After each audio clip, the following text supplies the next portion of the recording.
Hi friends, welcome back to my channel Banerjee Mantra. तो बात करते हैं कि इस समय आप लोग देख रहे हैं प्रेजेंट एक नई कंट्रोवर्सी चल रही है बीइंग ऋषि और द ग्लैम गर्ल हिमांशी की। तो ये कपल जो है वो लखनऊ के कपल्स थे। लखनऊ में ये लोग रहते थे, अब चाहे शिफ्ट बाहर कहीं कर गए हैं। और स्टार्टिंग से जब से इन्होंने चैनल बनाया है, जब से इनकी शादी हुई है, इनका अपना जो घर है वो लखनऊ में है।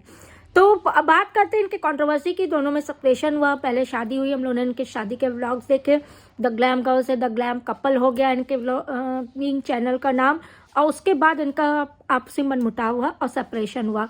अब इन्होंने अपना चैनल अलग खोल लिया बीइंग ऋषि नाम से, और हिमांशी ने अपने चैनल का नाम चेंज करके द ग्लैम गर्ल फिर से कर लिया।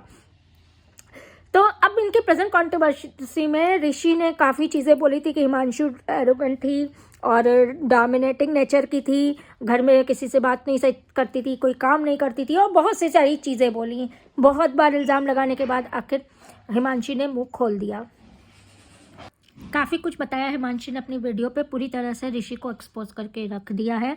व्लॉगिंग के लिए दबाव बनाया जाता था, डेली तबीयत ठीक हो ना हो लेकिन इससे वीडियोस बनवाई जाती थी, ब्लॉगिंग कराई जाती थी, और यूट्यूब पे काम करना ज़रूरी, इनके ऊपर प्रेशर डाला जाता था।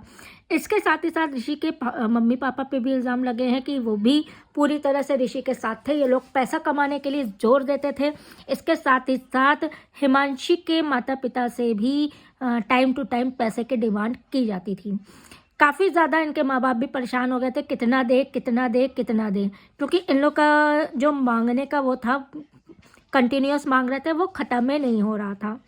इसके बाद हिमांशी ने बहुत बड़ा खुलासा किया, जो कि ऋषि जो है उनके मल्टीपल अफेयर सामने आए, काफ़ी सार बार चीटिंग किया।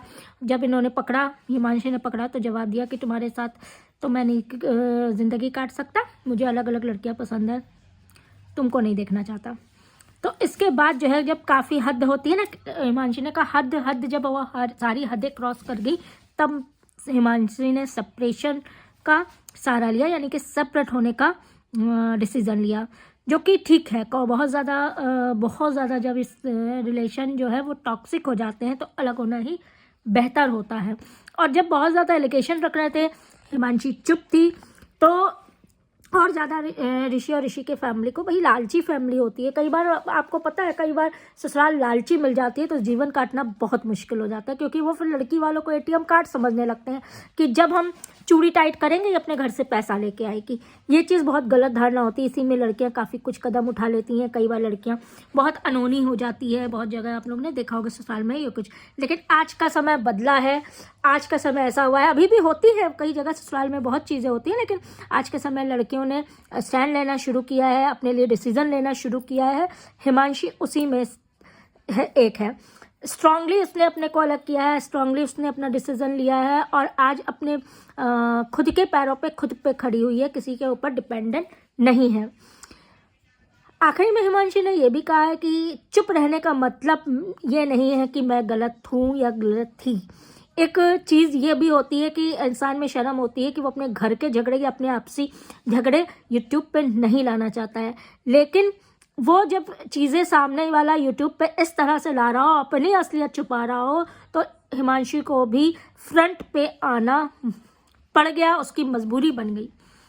काफ़ी कुछ बताया भाई, किस तरह से जबरन उससे व्लॉगिंग कराई जाती थी, जबरन उससे काम कराया जाता था, पैसे मांगे जाते थे, जबरन उसको मेंटली टॉर्चर, मेंटली हैरास करा जाता था। साथ ही साथ उसको ऊपर से खुश रहने का दिखावा भी करना पड़ता था।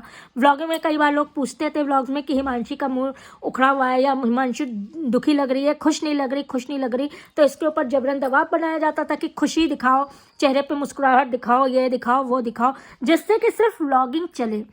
बीच में हर 6 महीने में इंटरनेशनल ट्रिप भी ऋषि करता था, और जब ये एक बार हो गया, 2 बार हो गया, जब इसने टोकना चालू किया तो ये कहा मुझे स्पेस चाहिए, पर्सनल स्पेस चाहिए। पति को पर्सनल स्पेस चाहिए, पत्नी को पर्सनल स्पेस नहीं चाहिए। वो घर के काम करे, वो घर देखे, वो ये करे वो करे, वो उसका फर्ज है, लेकिन पति का फर्ज नहीं है।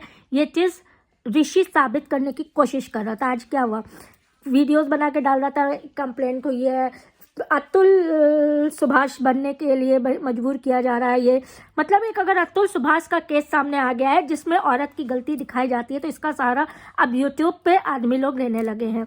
जब भी वो अपना करते हैं उसके बाद टाइटल डाल के वीडियो लेके दौड़ के चले आते हैं कि दूसरा अतुल सुभाष बनने की तैयारी होगी, दूसरा अतुल सुभाष ने जो झेला है ना, अतुल सुभाष की जगह रह के 1 घंटा भी जी नहीं सकता है इंसान, तो उनका नाम लेना बेकार है। उनके नाम का आज वो नहीं है, परमात्मा के पास है, तो उनका नाम को खराब करने की इन यूट्यूबरों ने कौन सी बीड़ा उठाया है ये नहीं समझ में आ रहा है।